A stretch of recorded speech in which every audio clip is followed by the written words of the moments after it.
नमस्कार, खबर उत्तराखंड में आप सभी का स्वागत है। मैं हूं आपके साथ ईशा शुक्ला। रुक करेंगे खबरों का, लेकिन उससे पहले एक नजर सुर्खियों पर। हरिद्वार में कांवड़ मेले की तैयारियों को लेकर सीएम धामी सख्त, नाम बदलकर नहीं खोल सकेंगे दुकान, गंदगी और मिलावट पर होगी सख्त कार्रवाई। रामनगर में संयुक्त संघर्ष समिति का प्रदर्शन, जंतर मंतर पर कथित लाठीचार्ज के विरोध में नारेबाजी, केंद्र सरकार और शिक्षा मंत्री के खिलाफ जताया विरोध। विकासनगर में दिल्ली यमुनोत्री हाईवे पर भारी भूस्खलन, लखवार डैम के पास पहाड़ी से सड़क पर गिरा मलबा, मलबे की चपेट में आई कार, सभी सवार सुरक्षित। रामनगर में युवक को रेस्क्यू के दौरान कोबरा ने काटा, युवक ने कोबरे को डिब्बे में बंद कर अस्पताल पहुंचा, अस्पताल में सांप देखकर डॉक्टर और लोग रह गए हैरान। नीट और छात्रों पर लाठीचार्ज के मुद्दे पर सियासत तेज,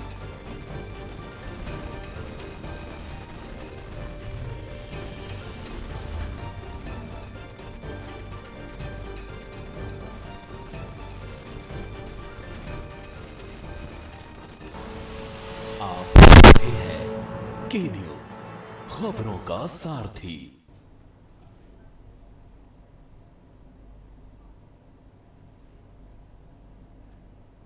मानसून की आहट के साथ ही संभावित आपदा और जलभराव जैसी चुनौतियों से निपटने के लिए उत्तराखंड प्रशासन ने अपनी तैयारियां तेज कर दी है। राज्य आपदा प्रबंधन सलाहकार समिति के उपाध्यक्ष विनय रोहेला ने देहरादून स्थित कोषागार सभागार में एक उच्च स्तरीय बैठक की अध्यक्षता की। इस बैठक में मानसून के दौरान होने वाली संभावित प्राकृतिक आपदाओं से बचाव और राहत कार्यों की समीक्षा की गई है।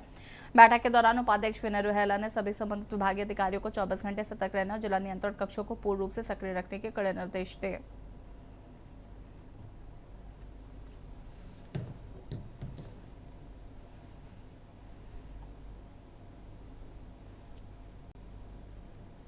देखिए, आज मानसून सत्र के अंतर्गत माननीय मुख्यमंत्री जी ने सभी अधिकारियों को पिछले महा आपदा प्रबंधन की बैठक में निर्देश दिए थे कि हमें 24/7 लगातार विभिन्न प्रकार की जो आपदा के अंतर्गत परेशानियां जन सामान्य को होंगी उसको तत्पर दूर करने के लिए तत्पर रहना है।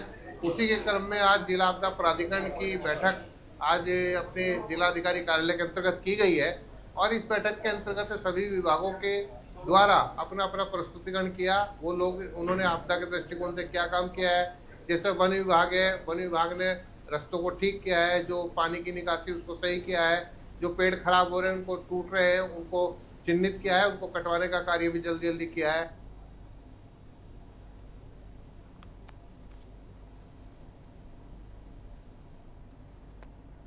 और सीधे आपको ले चलते हैं देहरादून, जहां पर विभिन्न विकास योजना के तहत प्रवेश पत्र वितरण कार्यक्रम में मुख्यमंत्री पुष्कर सिंह धामी क्या कुछ कह रहे हैं, सुन लेते हैं।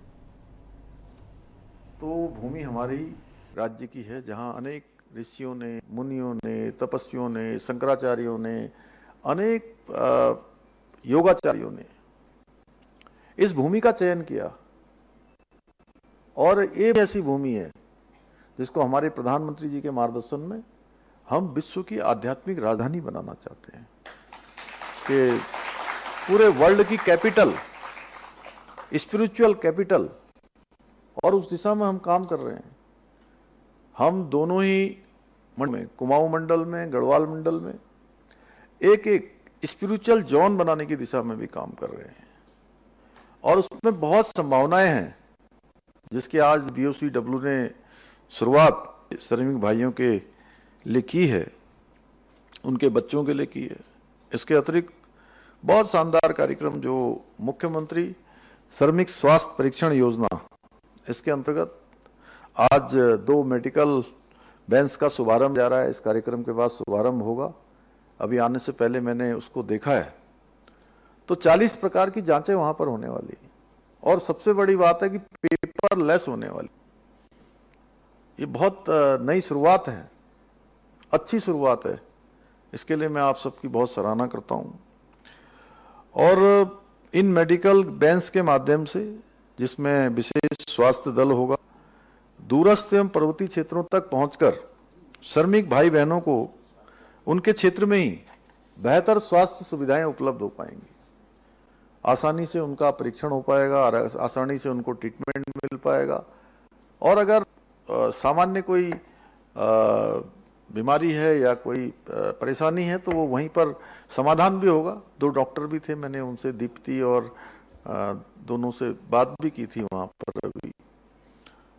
तो डॉक्टर लोग तुरंत दवाई लिखेंगे। और वैसे भी आजकल अगर ज़्यादा कोई बीमारी हो जाए तो बहुत इंतज़ार नहीं करना चाहिए। जैसे पहले क्या थे, लोग कहते थे अरे अपने आप ठीक हो जाएगी। ये बात सही है कि अपने आप भी ठीक हो जाती है, पर थोड़े समय के बाद शरीर जो है प्रतिरोधक क्षमता भी डेवलप कर लेता है। लेकिन कई बार होता है कि हम बहुत दिनों तक इग्नोर करते हैं तो फिर वो थोड़ा ज़्यादा हो जाता है। इसलिए हर किसी के शरीर की एक अपनी केमिस्ट्री है ना डॉक्टर श्रीधर जी? तो सबकी एक केमिस्ट्री होती है। एक गोली खाइए छोटी सी और बिल्कुल फिट हो जाते हैं अगले दिन।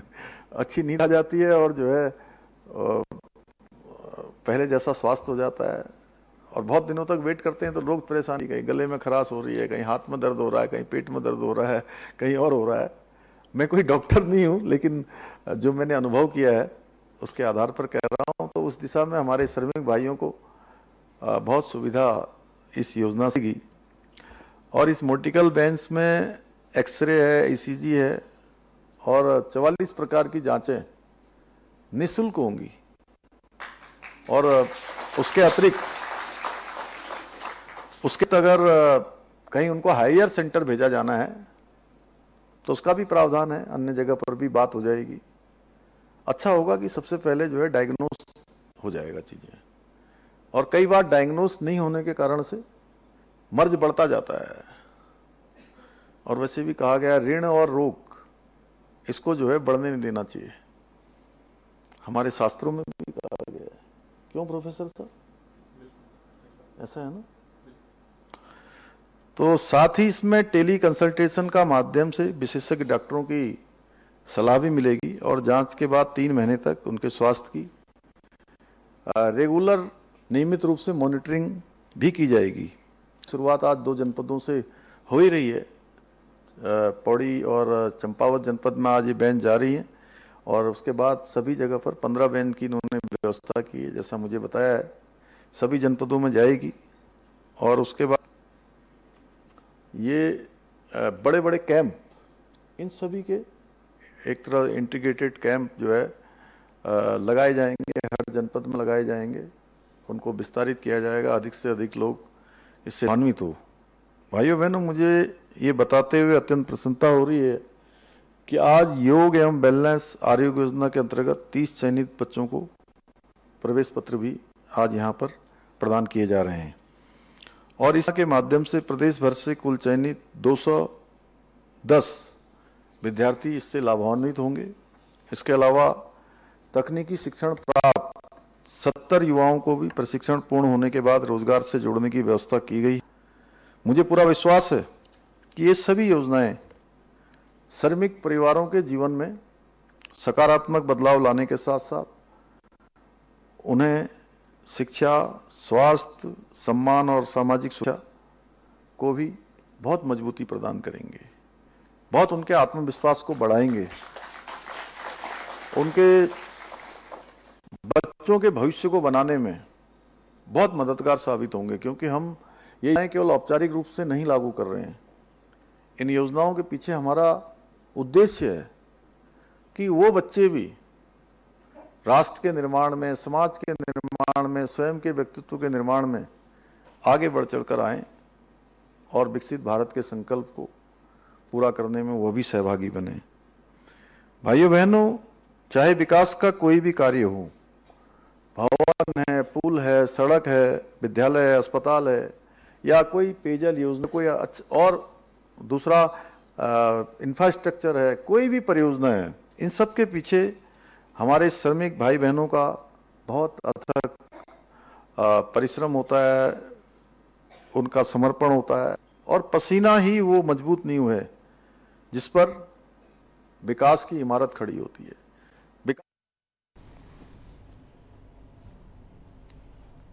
और अब बढ़ेंगे खबरों की ओर। सहसपुर विधानसभा क्षेत्र के शीशमबाड़ा स्थित कूड़ा निस्तारण प्लांट को लेकर स्थानीय राजनीति एक बार फिर गरमा गई है। प्लांट से फैल रही बदबू, प्रदूषण और स्वास्थ्यगत समस्याओं को लेकर कांग्रेस ने स्थानीय भाजपा विधायक सहसदेव सिंह पुंडीर के खिलाफ मोर्चा खोला है। सहसपुर ब्लॉक कांग्रेस अध्यक्ष अमित पवार ने एक प्रेस कॉन्फ्रेंस आयोजित कर विधायक पर जनता की अनदेखी करने का आरोप लगाया है।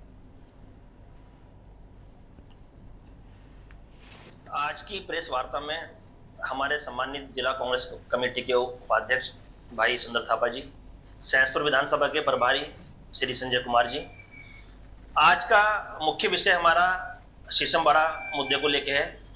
पिछले 11 जुलाई को जन जन के द्वार जन जन की सरकार कार्यक्रम में माननीय मुख्यमंत्री जी हमारी सहसपुर विधानसभा में आए थे और उस विधानसभा में हमारे क्षेत्रीय सम्मानित विधायक जी द्वारा कुल 11 बिंदु उनसे मांगे गए थे और उन 11 बिंदु को मैं आपको पढ़ के सुना देता हूं। उसके बाद एक एक कॉपी मैं अपने सभी पत्रकार साथियों को दूंगा। उन्होंने माननीय मुख्यमंत्री जी से कुछ गांवों में रोड मांगी है, इंटरलॉकिंग की।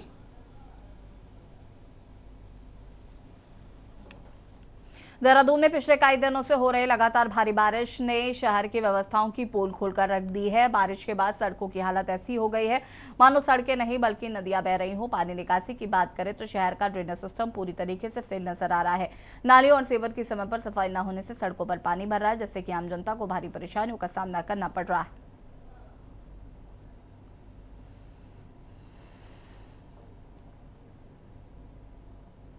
देखिए, सबसे पहले मैं कहना चाहूँगा कि ड्रेनेज की जो हम बात करते हैं तो पहले ड्रेनेज सिस्टम को ठीक करना चाहिए था शहर के अंदर की। सबसे पहले पानी जल भराव जो होता है उसका निकास होना बहुत ज़रूरी है। ये काम उन्होंने नहीं किया है, जिसका मैंने पहले भी विरोध किया है कि पहले ड्रेनेज सिस्टम को ठीक करें, परंतु ऐसा नहीं हुआ है। कहीं कहीं पे हल्के फुल्के नाले उन्होंने निर्माण किए हैं, किंतु जिस तरह से होना चाहिए था वो नहीं हुआ और इसका मैंने विरोध उस समय भी किया। और हालांकि माननीय मुख्यमंत्री जी ने इसकी चिंता व्यक्त की और तत्काल प्रभाव से ऐसी कार्यदायी संस्थाओं को हटा दिया कि जिन्होंने इस तरह के काम नहीं योजना में सम्मिलित क्यों नहीं किया, क्या कारण ऐसा था। उत्तराखंड के विकासनगर में बिजली विभाग की बड़ी लापरवाही सामने आई। बिजली लाइन पर काम करने से पहले शटडाउन लिया गया था, लेकिन इसके बावजूद लाइन में करंट दौड़ गया। करंट की चपेट में आने से लाइनमैन की मौके पर मौत हो गई। हादसे के बाद परिजनों में कोहराम मच गया है।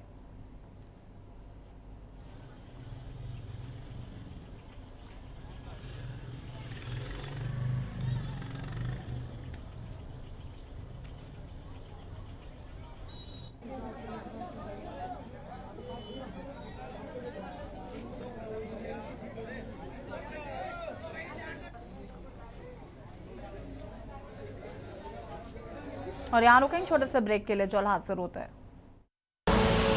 आप देख रहे हैं के न्यूज, खबरों का सारथी। ब्रेक के बाद एक बार फिर से आप सभी का स्वागत है। देहरादून पुलिस ऑपरेशन प्रहार के तहत नशा तस्करों के खिलाफ बड़ी कार्रवाई करते हुए अंतर्राज्यीय तस्कर को गिरफ्तार किया है। आरोपी के कब्जे से करीब 30 लाख रुपए कीमत की MDMA और स्पैक बरामद हुई है। पुलिस का दावा है कि ये खेप देहरादून की हाई प्रोफाइल पार्टियों में सप्लाई की जानी थी। मुख्यमंत्री के ड्रग्स फ्री देवभूमि अभियान के तहत SSP देहरादून के निर्देश में थाना रायपुर पुलिस ने चेकिंग के दौरान एक संदिग्ध युवक को गिरफ्तार किया है। तलाशी लेने पर उसके पास से 48.55 ग्राम MDMA और 40.75 ग्राम स्पैक बरामद हुई है।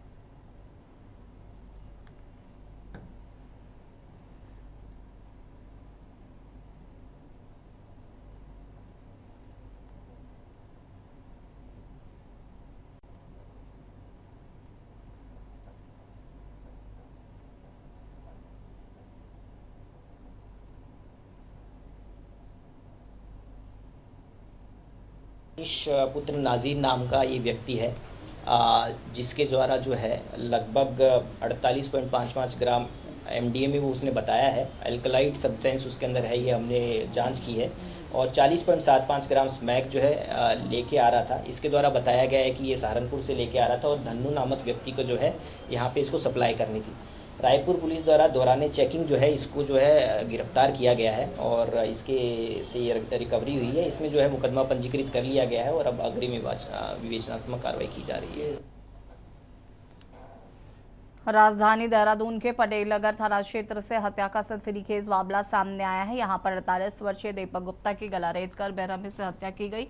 पुलिस ने इस मामले में 20 वर्षीय युवक को गिरफ्तार किया है। घटना 22 जुलाई की शाम की है। देवरुचि एनक्लेव निवासी मीनाक्षी ने पुलिस को सूचना दी कि उनके भाई पर युवक ने चाकू से हमला किया है। मौके पर पहुंची पुलिस ने ग्राउंड फ्लोर के कमरे में दीपक गुप्ता को नग्न अवस्था में मृत पाया। उसके गर्दन के पिछले हिस्से पर धारदार हथियार से गहरे घाव किए गए थे।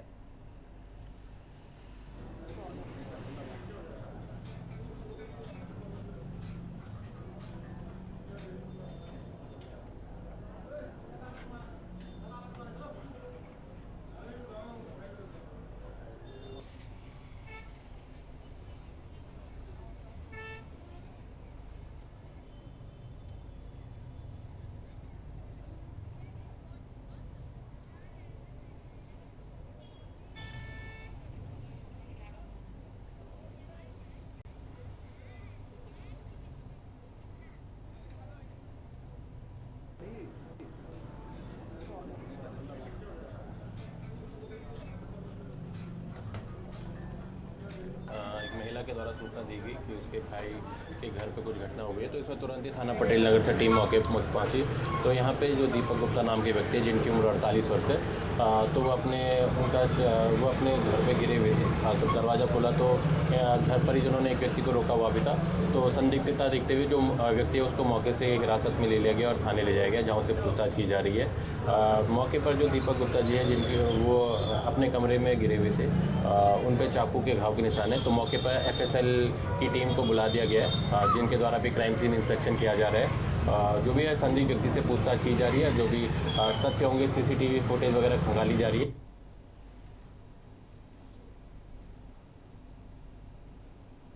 उत्तराखंड सरकार राज्य में संस्कृत भाषा के संरक्षण, संवर्धन और आधुनिक उपयोग को बढ़ावा देने के लिए उत्तराखंड संस्कृत आयोग के गठन की तैयारी कर रही है। आयोग को व्यापक और प्रभावी बनाने के लिए देश भर के संस्कृत विद्वानों, शिक्षकों, शोधार्थियों, विश्वविद्यालयों, गुरुकुलों, संस्कृत संस्थानों और संस्कृत प्रेमियों से सुझाव आमंत्रित किया जा रहा है।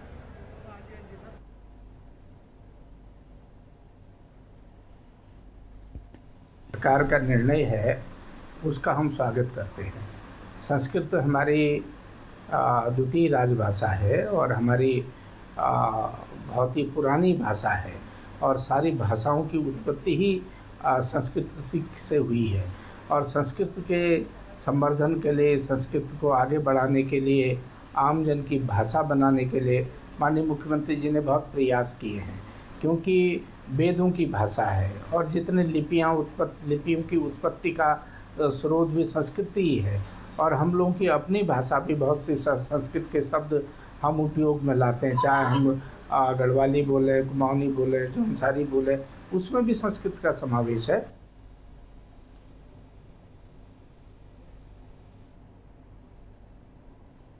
उत्तराखंड क्रांति दल में बड़ा संगठनात्मक बदलाव देखने को मिला। पार्टी ने केंद्रीय उपाध्यक्ष आशुतोष सिंह नेगी को तत्काल प्रभाव से उनके पद और सभी जिम्मेदारियों से मुक्त किया है।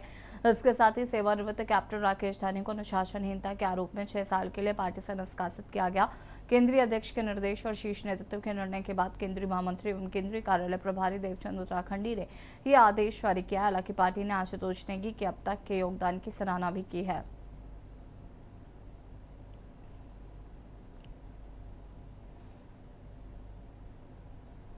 देखिए, उत्तराखंड क्रांति दल में अनुशासन सर्वोपरि है, दल सर्वोपरि है, दल से ऊपर कोई नहीं है, कोई व्यक्तिगत नहीं है।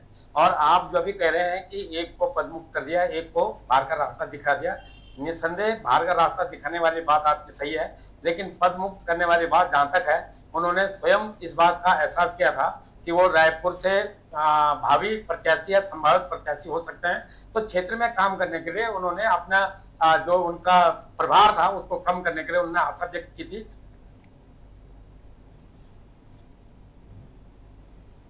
रामनगर शहर में बढ़ती ई-रिक्शा की संख्या अब लोगों के लिए परेशानी का सबब बनती जा रही है। शहर के सड़कों पर दौड़ रहे ई-रिक्शे को लेकर लोगों की शिकायतें लगातार सामने आ रही हैं।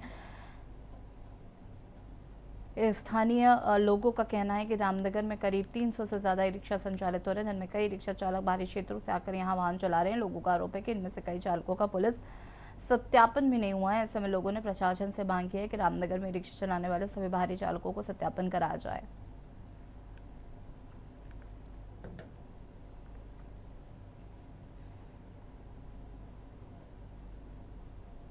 की ऐसी काफ़ी कार्रवाई की हैं। अगर मैं आपको रिपोर्ट दे सकता हूं कि हमने लास्ट कुछ महीनों में कितने चालान किए हैं और कितने वाहन बंद किए हैं, बट जैसे जैसे इनकी कंप्लेंट्स बढ़ रही हैं, स्पेशली विदाउट ड्राइविंग लाइसेंस और विदाउट रजिस्ट्रेशन मार्क, ये बहुत सीरियस ऑफेंस है। और मैं सभी को वार्न करना चाहूँगा, ऐसे वाहन जो विदाउट नंबर प्लेट चल रहे हैं और जिनके पास ड्राइविंग लाइसेंस नहीं है, अगर ऐसे वाहन हमारे इन्फोर्समेंट अभियान में पकड़े गए तो उन्हें सीज कर दिया जाएगा।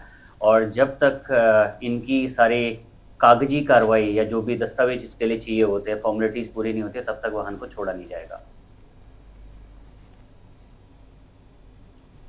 दिल्ली के जंतर मंतर पर प्रदर्शन कर रहे युवाओं पर कथित लाठीचार्ज के विरोध में उत्तराखंड के रामनगर में संयुक्त संघर्ष समिति ने प्रदर्शन किया है। रामनगर के लखनपुर चौक पर संयुक्त संघर्ष समिति के बैनर तले आयोजित प्रदर्शन में लोगों ने हाथों में तख्ते और बैनर लेकर युवाओं के समर्थन में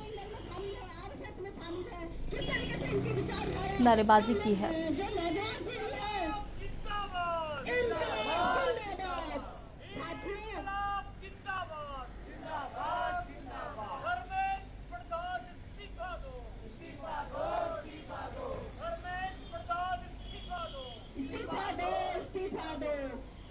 मोदी सरकार जो यहाँ पर जो आरएसएस है और जो बजरंग दल है, किस तरीके से हावी है, जो नौजवान युवा पीढ़ी है, रोजगार की मांग जिसमें करनी चाहिए थी, आज वो बजरंग दल में शामिल है, आरएसएस में शामिल है। किस तरीके से इनकी विचारधारा जो नौजवान पीढ़ी है। और बटन में फिलहाल आता है, देखते रहिए के न्यूज़ इंडिया। नमस्कार।